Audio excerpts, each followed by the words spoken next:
Kita sambung tentang bagaimana kisah Nabi Nuh alaihissalam.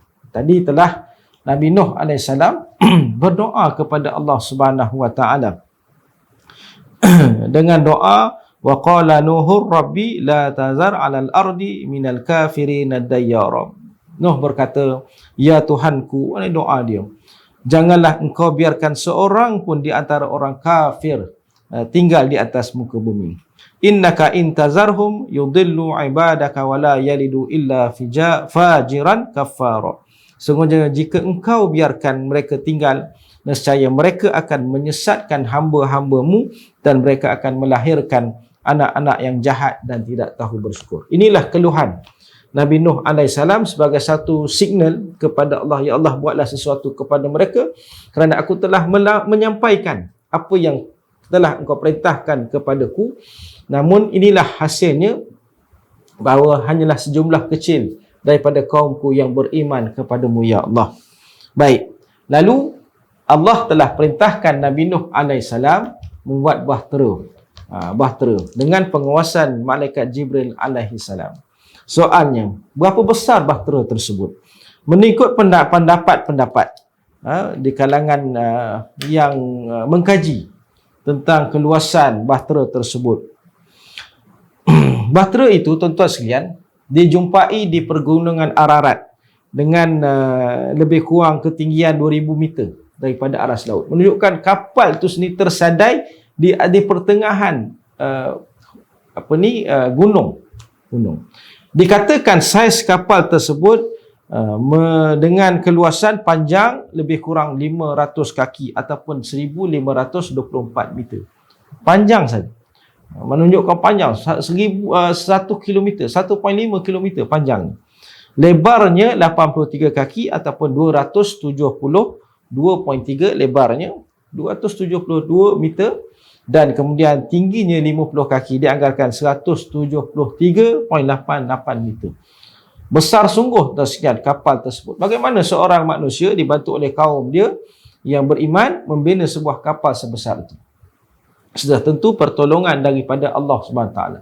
Bagaimana teknologi yang digunakan oleh Nabi Nuh alaihissalam sehinggakan air hujan yang turun tidak mampu untuk menenggelamkan kapal tersebut, bahkan timbul di tengah-tengah gelombang lautan banjir yang berlaku. Baik, dianggarkan ada tiga tingkat lapisan pada kapal tersebut.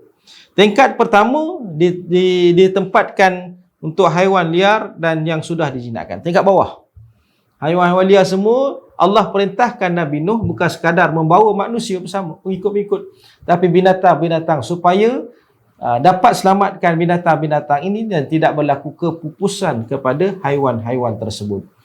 Binatang liar dan yang sudah dijinakkan. Manakala tingkat yang kedua adalah untuk manusia. Tingkat ketiga adalah untuk burung-burung yang diselamatkan. Baik, Allah menyatakan betapa dahsyatnya banjir tersebut yang tidak pernah berlaku sebelum dan selepas.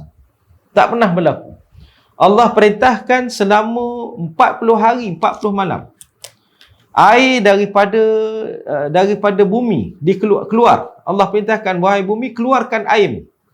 Dan Allah perintahkan hujan turun mencurah-curah yang selebat-lebatnya selama 40 hari, 40 malam. Kita boleh bayangkan kalau 3 hari hujan, di tempat kita berlaku banjir besar di mana-mana tempat. Empangan sampai pecah, contohlah kita kata. Air sungai yang melimpah ke jalan raya, bahkan membasahi kampung-kampung, menutupi semua tempat. Itu bayangkan 3 hari. Bayangkan kalau hujan itu berlaku selama 40 hari, 40 malam. Baik itu Allah rakamkan ibarat gelombang yang besar banjir tersebut dalam Quran surah Hud ayat 42. Wa hiya tajri bihim fi maujin kal jibali wa nada nuhu ibnahu wa kana fi ma'zili ya bunayya yarkab ma'ana wa la takum ma'al kafirin. Dan bahtera itu berlayar membawa mereka dalam gelombang laksana gunung. Dahsyatnya. Dan Nuh memanggil anaknya sedang anak itu berada tempat yang jauh terpencil. Wahai anakku, naiklah ke atas bahtera bersama kami, janganlah engkau bersama dengan orang yang kafir. Baik, ceritanya Nabi Nuh AS membawa semua pengikut termasuk keluarganya sendiri. Namun ada seorang anaknya bernama Kan'an yang tidak mahu naik ke bahtera tersebut kerana merasakan ada tempat lain yang lebih selamat daripada banjir besar.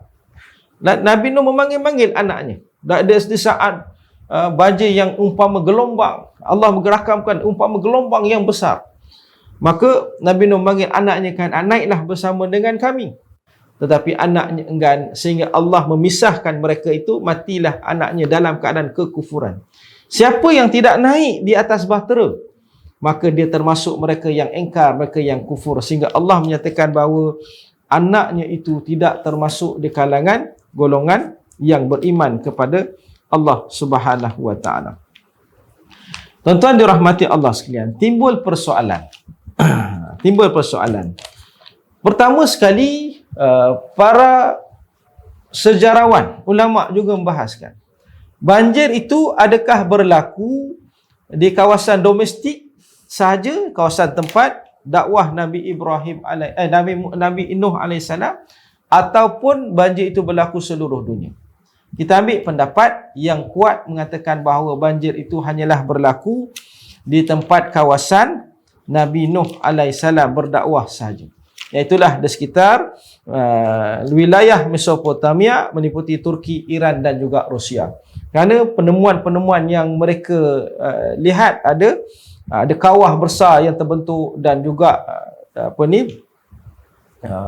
bukit-bukit yang tenggelam sejauh 250 km, dan begitu juga kapal yang ditemui di bukit, kita kata di sebuah bukit, di sebuah gunung tadi, menunjukkan bahawa hanyalah banjir itu banjir domestik. Banjir domestik yang pertama. Yang kedua, bagaimana Nabi Nuh alaihissalam membawa binatang-binatang ni secara berpasang-pasangan dalam kapal, dengan persoalan binatang liar, binatang jinak dapat bersama, kemudian makanan-makanan binatang, semuanya dihuraikan dengan baik oleh ulama, mengatakan bahawa ini adalah banjir yang domestik sahaja. Baik, sejarawan juga mengkaji berapa lama tempoh kita dengan Nabi Nuh alaihissalam. Ada yang mengatakan 6,000 tahun, ada yang mengatakan 8,000 tahun. Jadi di antara tarikh itulah berlakunya banjir besar, dan kita dapati bahawa kapal Nabi Nuh alaihissalam tersadai di Bukit Judi ataupun di pegunungan Ararat di Turki. Ya, akhirnya kerajaan Turki membuat satu membina balik kapal tersebut kerana ada tapak kapal tersebut yang tersadai di pergunungan Ararat berketinggian 2,000 meter daripada aras laut. Menunjukkan dalam keadaan tersadai itu pun kapal itu berada di tengah-tengah gunung yang tinggi.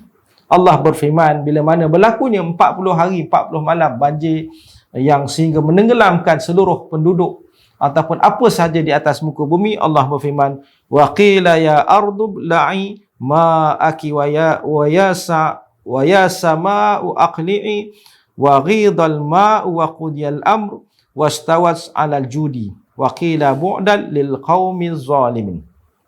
Dan difirmankan, wahai bumi, telanlah airmu, dan wahai langit, hujan berhentilah, dan air itu pun surutlah.